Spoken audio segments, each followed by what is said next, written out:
e voltamos com Revista Brasil TVT. Sobre a crise humanitária do povo Yanomami, deputados federais articulam pedido de CPI para investigar Bolsonaro. Para abordar a situação dos Yanomamis, é que falamos agora com Juliana Paula Batista, que é advogada do Instituto Socioambiental, o ISA. Juliana, prazer recebê-la aqui no Revista Brasil TVT. É um prazer estar aqui com vocês também, agradeço o convite. Juliana, então vamos começar falando sobre essa crise humanitária que tem assolado ali o povo Yanomami.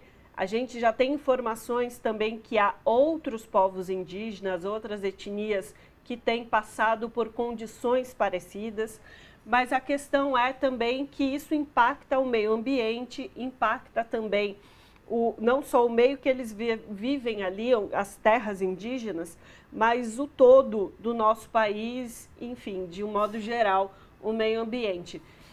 Gostaria que você pudesse falar um pouco dessa questão de como que o ISA vê essa crise e esse impacto aos povos indígenas, que são os guardiões do meio ambiente, e ao meio ambiente que a gente tem agora essas informações com mais clareza, né?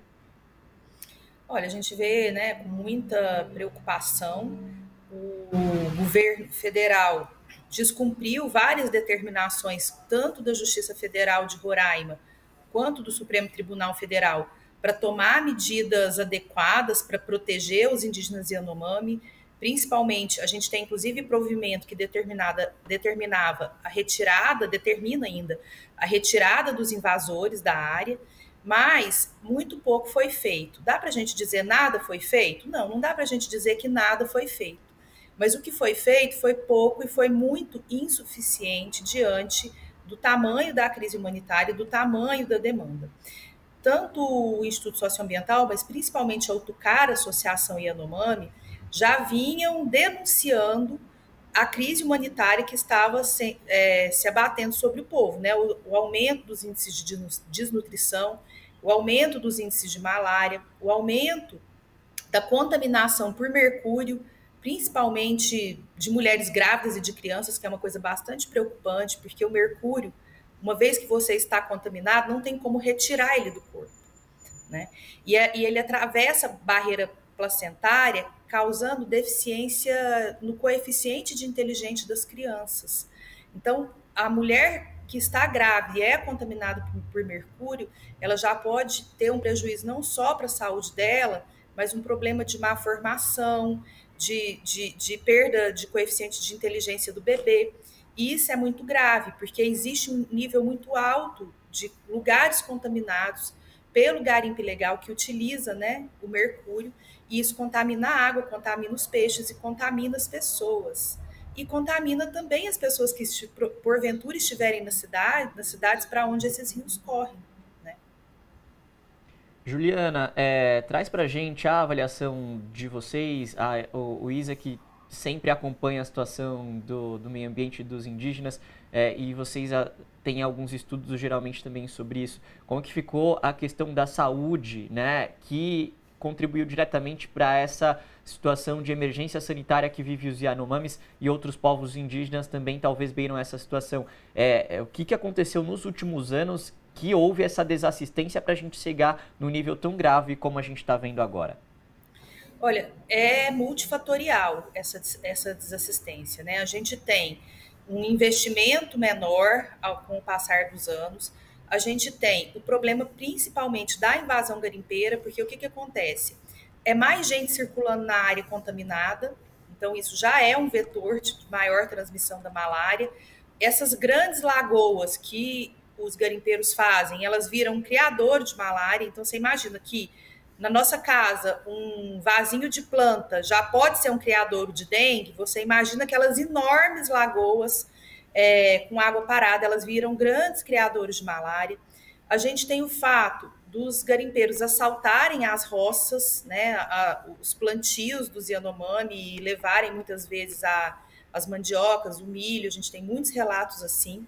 A gente tem o fato de essas lagoas também reduzirem as áreas de pesca, porque os peixes começam a ficar contaminados, morrem.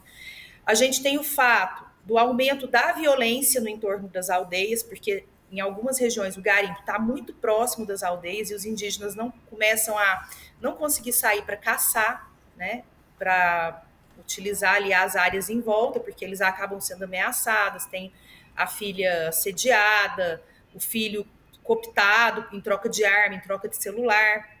Então, o aumento da contaminação, né, por malária, porque vira um criador, as pessoas também começam a se contaminar. Os indígenas Yanomami são indígenas de recente contato.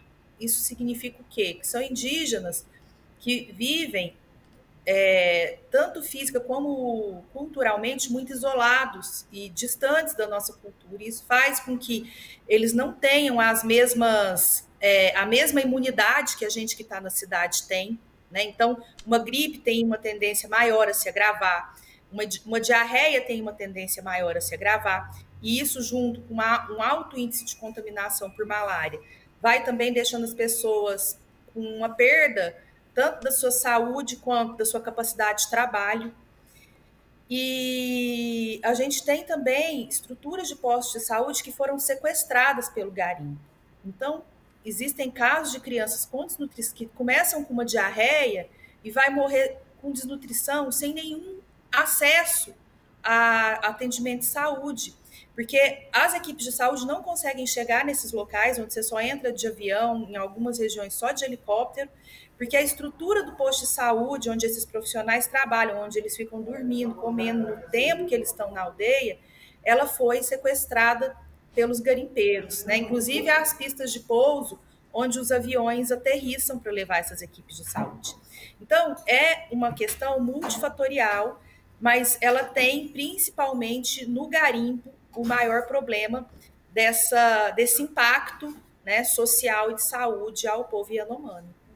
Inclusive, aproveitando esse seu fechamento falando da questão do garimpo, o acesso aéreo, a FAB restringiu o acesso via aérea da região ali dos Yanomamis em Roraima.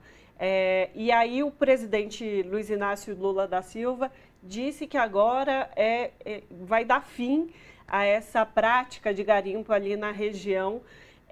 Eu gostaria de ouvi-la sobre se essa ação da FAB colabora efetivamente para que se combata a prática de garimpo ali na região, mas não só na região, como um todo também, em outras regiões, se essa restrição de zona aérea da FAB e também a atuação do governo federal em dizer que vai ser intransigente a essa prática, se isso efetivamente impacta positivamente nos Yanomamis e nos povos indígenas no geral. Olha, essa com certeza é uma das muitas medidas que precisam ser tomadas para impedir que esses garimpeiros continuem sendo abastecidos, né? Então, eles estão em lugares, no meio da floresta, eles precisam que alguém leve para eles comida, combustível, e isso geralmente é feito por meio de uma logística aérea.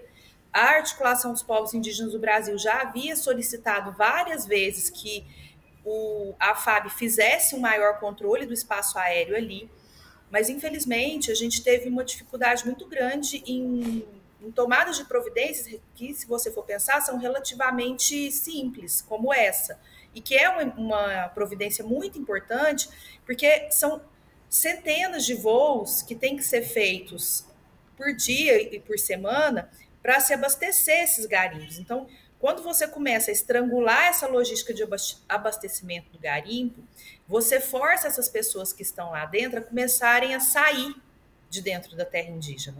Então, essa é uma das medidas para que você depois possa entrar e retirar quem ainda ficou. É tentar gerar um esvaziamento até para que se diminua tanto o trabalho da polícia como a possibilidade de conflitos de grandes proporções. Então, é sim uma medida importante, é uma medida que já havia sido solicitada há mais de um ano pela Articulação dos Povos do Brasil, na ação que corre no Supremo Tribunal Federal, e que agora a gente vê ser realizada. Existe um conjunto de outras medidas que podem vir em apoio a essa, mas eu imagino que o governo está se articulando aí os vários, né, braços da administração pública para elaborar um plano que seja realmente efetivo e que dê conta dessa invasão, que também não é algo super simples, né? É algo que o Estado brasileiro tem capacidade de fazer, pode fazer, né? O Estado brasileiro já tirou 40 mil garimpeiros da terra indígena Yanomami na década de 90, mas que também não é algo super simples. Então, que precisa, sim, de um planejamento, de uma articulação interagências, de apoio do Exército, que, infelizmente, nos últimos anos faltou muito com esse apoio, né? O IBAMA não tem condição de sozinho fazer essa retirada de garimpeiros, ele precisa do apoio da Polícia Federal, da Força Nacional, do Exército, e o que a gente espera é que haja maior cooperação interagências para que essas operações possam ser realizadas com sucesso e que também se possa investigar a cadeia de crimes, porque a gente precisa entender não só quem está lá fazendo essa atividade legal, mas principalmente quem está financiando essa atividade legal e quem está se beneficiando dessa atividade legal, né? Tanto quem financia a estrutura, como quem se beneficia com a compra desse ouro ilegal. Juliana, um processo que é muito importante para a proteção dos povos originários é a demarcação de terras, que a gente infelizmente vem falhando nos últimos anos nesse processo, até pela negligência de alguns governos, por exemplo, como o anterior. Agora, que bom, a gente tem um Ministério dos Povos Indígenas nesse governo Lula, que dá uma maior atenção para isso, até porque quem assume é uma pessoa indígena, que é a Sônia Guajajara. Qual o monitoramento que o ISA tem feito desse processo de demarcação de terras aqui no Brasil? Olha, a gente consegue fazer um monitoramento das terras que já têm o processo administrativo aberto, né? Então, hoje, a gente tem, com as terras que têm processo aberto, cerca de 480 terras que já estão demarcadas, homologadas, regularizadas, e cerca de 237 terras que ainda estão em alguma das fases do processo de demarcação e precisam, né, que isso tenha andamento. A demarcação ela é fundamental. Primeiro, ela garante segurança jurídica. Todo mundo tem certeza que ele é uma terra indígena, não existem mais dúvidas sobre isso. Segundo, é com a demarcação que se procede o pagamento das pessoas que estão dentro dessas áreas e a retirada dessas pessoas. E isso permite com que os indígenas possam ter o usufruto exclusivo, né, possam usar exclusivamente todos os recursos naturais dessas áreas. E isso é importante porque quando existe uma competição entre indígenas e invasores por esses recursos, a gente pode ter problemas como a crise humanitária que a gente está assistindo agora no Yanomami, né? Então, eles precisam, essas terras não são demarcadas à toa, elas não são um brinde que o Estado brasileiro dá aos povos indígenas. Elas são demarcadas porque elas são necessárias à sobrevivência física e cultural desses povos. Então, é importante que as demarcações aconteçam, que o Estado brasileiro... Essa é uma política de Estado, né, prevista na Constituição. Ela não é uma... agora eu sou um governo de esquerda, não quero fazer essa política. Ela não é uma liberalidade do presidente ou do governador, né? Não importa se o presidente é de direita, se ele é de esquerda, qual a vertente política que ele segue. Essa é uma política de Estado que ela precisa ser operacionalizada por quem assume um cargo como chefe do Poder Executivo, porque essa é uma determinação constitucional, né?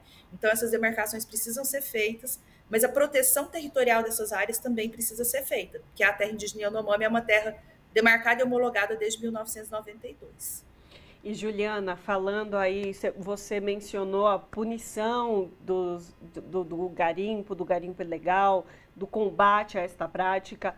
O ministro Silvio Almeida, da Direitos Humanos e Cidadania, indicou que vai propor ao governo federal que empresas e pessoas que sejam beneficiadas pelo garimpo ilegal, mas não necessariamente sejam os praticantes, mas se beneficiem dele, possam também sofrer algum tipo de punição para ir na tentativa, inclusive, de aniquilar esse processo, essa prática. Como é que vocês avaliam esse tipo de proposta, se isso também vem a contribuir aí com as condições dos povos indígenas?